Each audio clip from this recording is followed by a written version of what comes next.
എല്ലാവർക്കും നമസ്കാരം. ഇന്ന് നമ്മൾ ഒരു ചെറിയ കാലയാത്ര നടത്താൻ പോകുകയാണ്. നേരെ 1960 ജൂലൈ മാസത്തിലേക്ക്. അതെ, അഖണ്ഡജ്യോതിയുടെ ആ പഴയ താളുകൾക്കുള്ളിൽ ഇന്നത്തെ നമ്മുടെ ജീവിതത്തിന് വെളിച്ചം പകരാൻ കഴിയുന്ന ചില വലിയ സത്യങ്ങൾ ഒളിഞ്ഞിരിപ്പുണ്ട്. നമുക്കതൊന്ന് കണ്ടെത്തി നോക്കിയാലോ? അപ്പോൾ ഈ കാലത്തെ അതിജീവിക്കുന്ന ജ്ഞാനത്തിന്റെ പ്രവാഹം എവിടെ നിന്നായിരിക്കും തുടങ്ങുന്നത്? പതിറ്റാണ്ടുകൾക്ക് ശേഷവും നമ്മളോടൊക്കെ സംസാരിക്കുന്ന, നമ്മുടെ വഴികളിൽ വെളിച്ചം വീശുന്ന ഈ സന്ദേശത്തിന് പിന്നിൽ ആരാണെന്ന് അറിയണ്ടേ? ഈ ദർശനങ്ങൾക്ക് പിന്നിൽ ഒരാളെയുള്ളൂ. നമ്മുടെ എല്ലാം പ്രിയപ്പെട്ട യുഗഋഷി പണ്ഡിറ്റ് ശ്രീരാം ശർമ്മ ആചാര്യജി. മനുഷ്യരാശിക്ക് മുഴുവൻ വഴികാട്ടിയായി ഒരു പുതിയ ആത്മീയ ഉണർവിന്റെ ദീപശിഖയുമേന്തി അദ്ദേഹം നമുക്കു മുന്നിൽ നിൽക്കുന്നു. അഖണ്ഡജ്യോതി എന്ന് കേൾക്കുമ്പോൾ അതൊരു മാസികയുടെ പേര് മാത്രമാണെന്ന് കരുതരുത്. അതിനപ്പുറം അത് അണയാതെ കത്തുന്ന ഒരു വിളക്കാണ്. തലമുറകളിൽ നിന്ന് തലമുറകളിലേക്ക് അറിവിന്റെ വെളിച്ചം പകരുന്ന ഒരു വലിയ ആശയം തന്നെയാണത്. അപ്പോൾ നമ്മുടെ ഈ യാത്രയിൽ എന്തൊക്കെയാണ് നമ്മൾ കാണാൻ പോകുന്നതെന്ന് നോക്കാം. ആദ്യം നമ്മൾ ജ്ഞാനത്തിന്റെ ആ കെടാവിളക്കിനെപ്പറ്റി സംസാരിക്കും. പിന്നെ നമ്മുടെ ഉള്ളിലെ ശാന്തത എങ്ങനെ വളർത്തിയെടുക്കാമെന്ന് നോക്കും. തുടർന്ന് ധാർമ്മിക പ്രവർത്തനത്തിന്റെ വഴി, നമ്മുടെ ആത്മാവിന്റെ ശക്തിയെ ഉണർത്തുന്നതിനെക്കുറിച്ച്. ഒടുവിൽ ഒരു പുതിയ യുഗത്തിനായുള്ള ജ്ഞാനത്തിലേക്ക് നമ്മളെത്തും. ശരി, അപ്പം നമുക്ക് തുടങ്ങാം. നമ്മുടെ ആദ്യത്തെ വിഷയം ജ്ഞാനത്തിന്റെ കെടാവിളക്ക്. എന്താണ് ഈ പ്രസ്ഥാനത്തിന്റെ അടിസ്ഥാന ദൗത്യം? നമുക്ക് ആഴത്തിലൊന്ന് നോക്കാം. ഇതിന്റെ എല്ലാം കാതലെന്ന് പറയുന്നത് യുഗനിർമ്മാണ യോജനയാണ്. സിംപിളായി പറഞ്ഞാൽ, ഓരോ വ്യക്തിയും ധാർമ്മികമായും ആത്മീയമായും മെച്ചപ്പെടുമ്പോൾ സമൂഹം മുഴുവനായും മെച്ചപ്പെടും. അതാണ് ലക്ഷ്യം.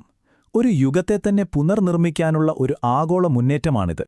അപ്പോൾ ഈ വലിയ ലക്ഷ്യം ഏതൊക്കെ തൂണുകളിലാണ് നിൽക്കുന്നത്? നോക്കാം. ഒന്നാമത്തേത് വിചാരക്രാന്തി.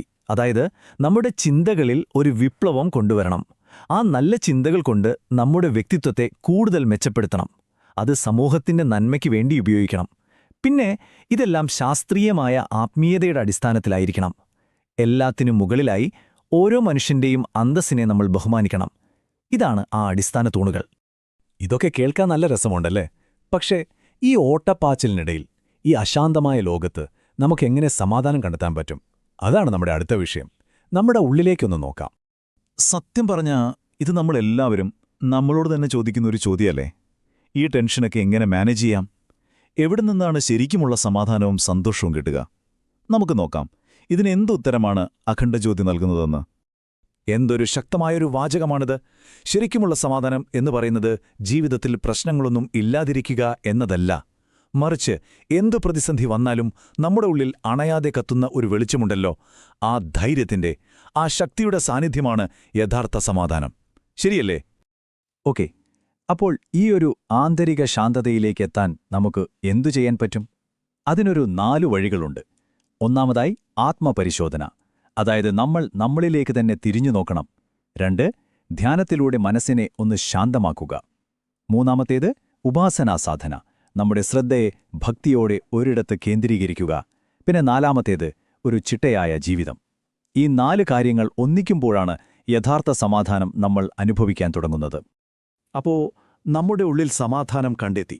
ഇനി അതവിടെ തന്നെ വെച്ചാൽ മതിയോ? പോരാ. ആ നന്മയും സമാധാനവും നമ്മളിൽ നിന്ന് സമൂഹത്തിലേക്ക് ഒഴുകണം. അതാണ് നമ്മുടെ അടുത്ത സ്റ്റെപ്പ്. വ്യക്തിയിൽ നിന്ന് സമൂഹത്തിലേക്കുള്ള ആ ധാർമ്മിക പാത.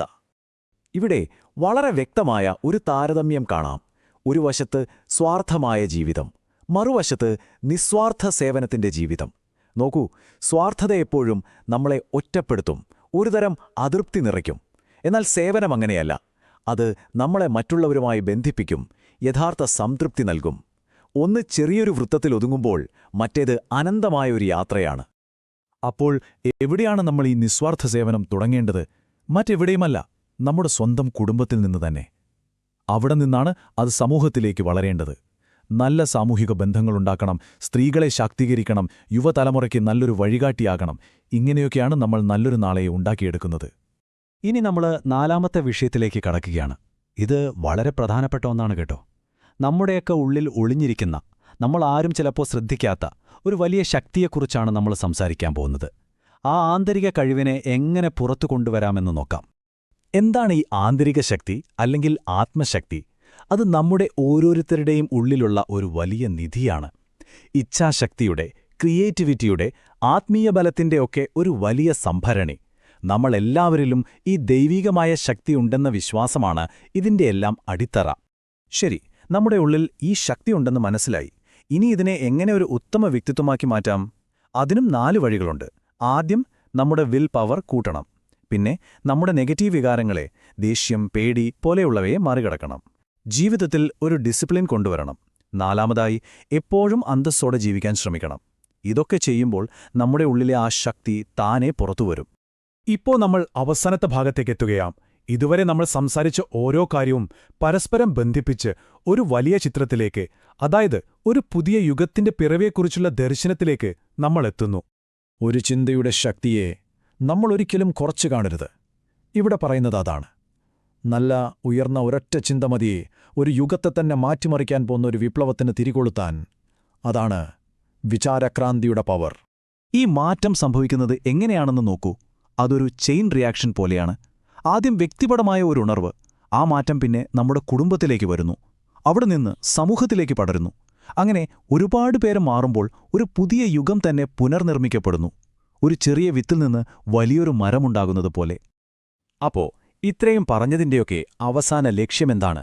ഒറ്റവാക്കിൽ പറഞ്ഞാൽ ഭൂമിയിൽ ഒരു സ്വർഗം സൃഷ്ടിക്കുക. അത് ആരെങ്കിലും ഒരാൾ വിചാരിച്ചാൽ നടക്കില്ല. നമ്മളെല്ലാവരും ഒരുമിച്ച് ധാർമ്മികമായും ആത്മീയമായും പരിശ്രമിച്ചാൽ മാത്രം സാധിക്കുന്ന ഒരു വലിയ സ്വപ്നമാണത്. അപ്പോ ഇന്ന് നമ്മൾ സംസാരിച്ച കാര്യങ്ങളൊക്കെ ഒന്ന് ചുരുക്കി പറഞ്ഞാൽ: 1. ജ്ഞാനത്തിൻ്റെ ആ കെടാവിളക്കിൽ നിന്ന് എപ്പോഴും വെളിച്ചം സ്വീകരിക്കുക. 2. പരിശീലനത്തിലൂടെ നമ്മുടെ ഉള്ളിൽ സമാധാനം കണ്ടെത്തുക. 3. സമൂഹത്തിനു വേണ്ടി നിസ്വാർത്ഥമായി പ്രവർത്തിക്കുക. 4. നമ്മുടെ ഉള്ളിലെ അപാരമായ ശക്തിയെ തിരിച്ചറിഞ്ഞ് ഉണർത്തുക. അങ്ങനെ ചെയ്താൽ നമ്മൾ ഓരോരുത്തരും ഒരു പുതിയ യുഗത്തിന്റെ നിർമ്മാതാക്കളായി മാറും. അവസാനിപ്പിക്കുന്നതിന് മുൻപ് ഈയൊരു വാചകം നമ്മുടെ മനസ്സിൽ വെക്കാം. ലോകം നന്നാവണം, സമൂഹം മാറണമെന്നൊക്കെ നമ്മൾ വെറുതെ ആഗ്രഹിച്ചിരുന്നാൽ മതിയോ? പോരാ. നമ്മൾ എന്ത് മാറ്റമാണോ ലോകത്ത് കാണാൻ ആഗ്രഹിക്കുന്നത്, ആ മാറ്റം നമ്മൾ തന്നെ ആയിത്തീരണം. അപ്പോ നമ്മൾ ഓരോരുത്തരും ആ പുതിയ യുഗത്തിലേക്കുള്ള വഴികാട്ടുന്ന ദീപങ്ങളായി മാറും. അപ്പോ ഇന്ന് നമ്മൾ കേട്ട ഒരുപാട് കാര്യങ്ങളുണ്ട്. ഇതിലേത് ആശയമാണ്, ഏത് ചിന്തയുടെ തീപ്പൊരിയാണ് നിങ്ങളുടെ ഹൃദയത്തിൽ തൊട്ടത്? ഇന്നു മുതൽ നിങ്ങളുടെ ജീവിതത്തിലേക്ക് നിങ്ങൾ കൂടെ കൊണ്ടുപോകുന്ന ആ ഒരു കാര്യം എന്തായിരിക്കും? ഒന്നാലോചിച്ച് നോക്കൂ. നന്ദി.